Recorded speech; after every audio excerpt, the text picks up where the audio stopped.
You see the scout handshake. Oh, there's a hound. Big smile on his face. I supported the coaches, I supported the scouts, and I supported Frank Reich. So as far as Bryce Young is concerned, we are totally confident in that pick. Things were supposed to change for the Carolina Panthers this season, and although they didn't have the most exciting offseason, they made some key changes that were supposed to reflect positively for this team on the football field. And I know it's only been 1 week into the NFL season, but man, it doesn't look like things are getting better. And as a matter of fact, things may start to get worse. So before we get to the content, make sure you drop a like, subscribe, and turn on our notifications to help the channel grow. And now that we get all that out of the way,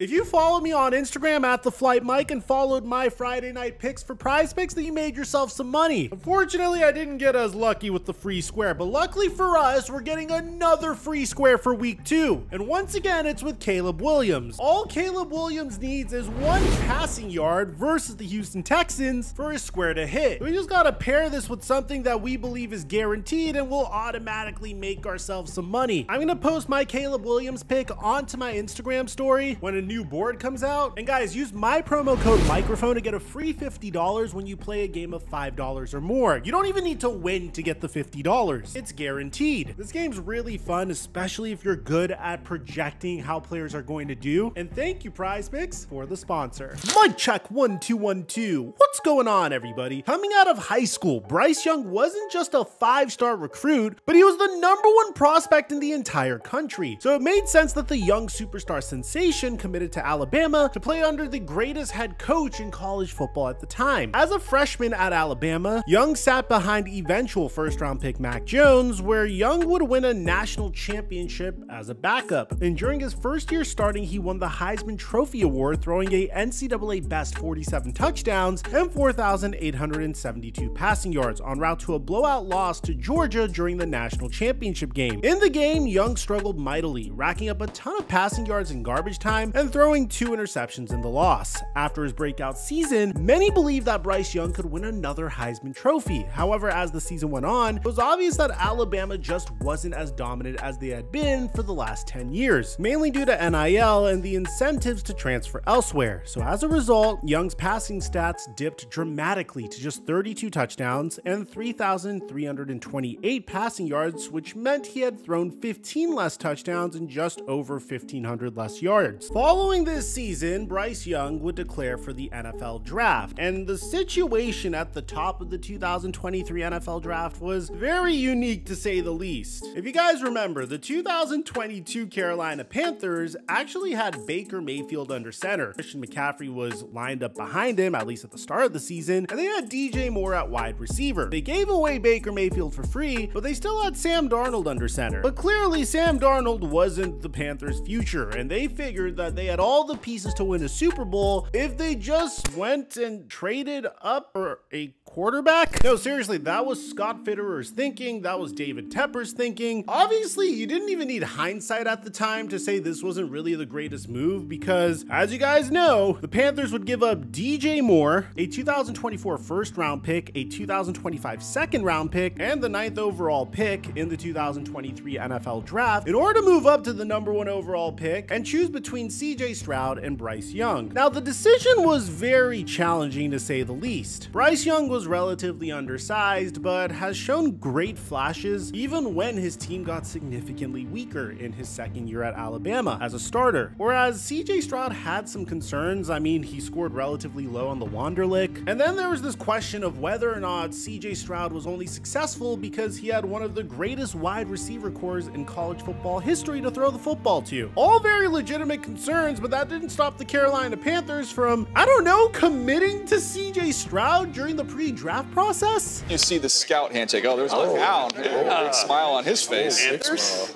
Oh, Frank Reich too. Okay, yeah, we're not going to read anything into that, but they're looking at him eye to eye as big quarterbacks, looking at another big quarterback. Yeah. Thomas Brown.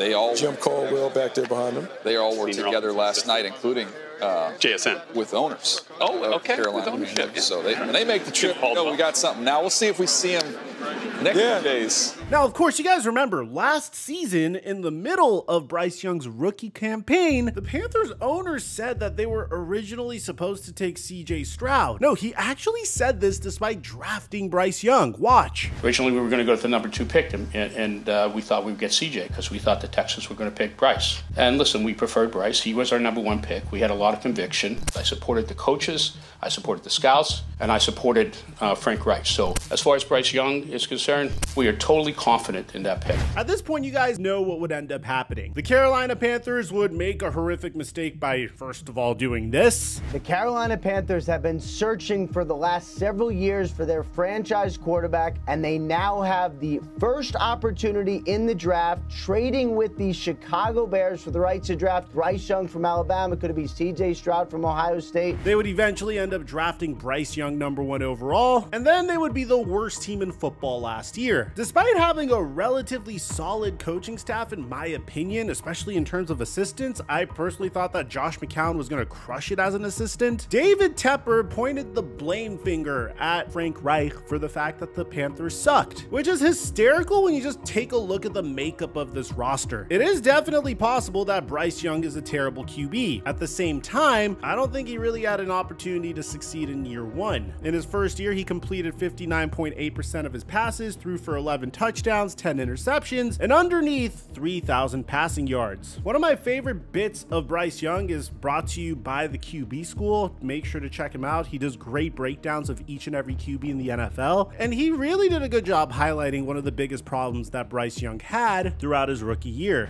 Where do you want the ball to go? Bryce Young is already running right there.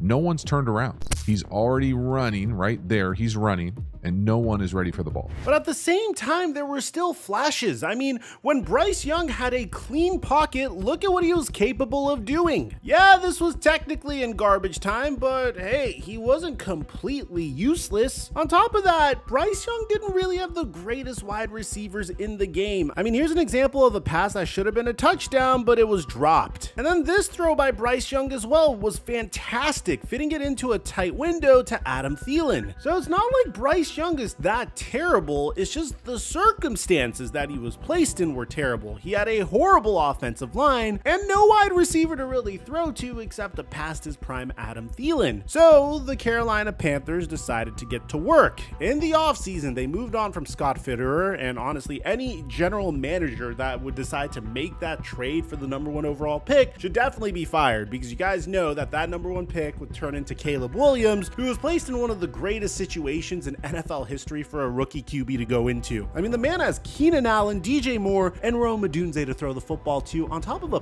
fantastic defense. So they moved on from Scott Fitterer, they brought in Dan Morgan, and then they set sights on a head coach that could potentially improve Bryce Young, which isn't an easy task, by the way, considering the fact that the Carolina Panthers head coaching job was very, very undesirable. And I have no beef against Carolina. It's just, you take a look at the situation you're inheriting, and you have an impatient owner that has absurd expectations, that literally throws drinks at his fans, going into an offseason where you don't have the number 1 overall pick in the NFL draft, and no reasonable way to really improve either. To Dan Morgan's credit, he did everything he could to try to improve this team. And I know this is going to sound insane. I think he did a solid job with what he had trying to improve this team. The number 1 thing he was able to fix was the offensive line, and honestly, it paid off. The Panthers agreed to a 5-year, $100 million contract with Robert Hunt. They brought in Damian Lewis on a 4-year, $53 million contract. They signed Josh Nijman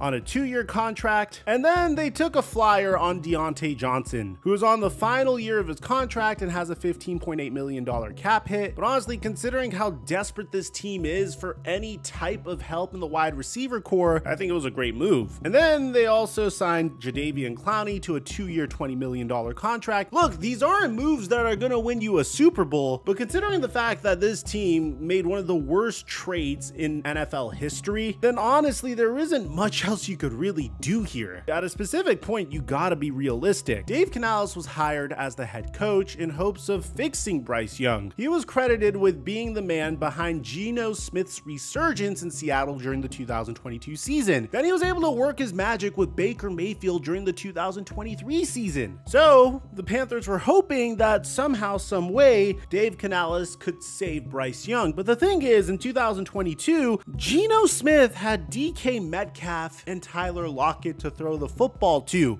In 2023, Baker Mayfield had Mike Evans, who led the NFL in receiving touchdowns, and Chris Godwin, who wasn't really featured as much, but still a very deep wide receiver core. In addition to Rashad White as a safety blanket, Dave Canales now has to fix a quarterback that had a horrible rookie season, whose best options to throw the football to are Adam Thielen and Deontay Johnson. So regardless, the team improved considerably going into the season. The only thing that was really frustrating for Panthers fans was the fact that they had to trade Brian Burns to the New York Giants for essentially a second-round pick. The reason why this was so frustrating, and to give you an idea of how terrible a general manager Scott Fitterer was, the Panthers had the opportunity to trade Burns for 2 first-round picks, but they decided to keep him for an additional 14 months, and then they decided to trade him for a second-round pick. These are the type of decisions that make or break a football team, and it just gives you an idea of how horrible of a general manager Scott Fitterer was. When you consider the fact that the Panthers were depleted of assets as a result of the Bryce Young trade, they really didn't have a choice here. But now that the Panthers had improved the offense, it was time to start the 2024 NFL season against a division rival, which they were more than capable of defeating. At least that's what we thought. But things went horribly for the Carolina Panthers. On Young's first pass of the season, he overthrew his receiver in the middle of the field and he got intercepted. Fast forward to the third quarter and Bryce Young overthrew Adam Thielen by 3 or 4 yards for yet another interception. The only touchdown of the game came in garbage time when Bryce Young ran the ball in himself to cut the Panthers' lead to 27 points. Young finished the blowout completing an abysmal 43% of his passes for 161 yards, 0 passing touchdowns, and 2 interceptions. Now, when you look at this, you try to figure out whose fault is this, really? So immediately, I started looking at the offensive line. And guys,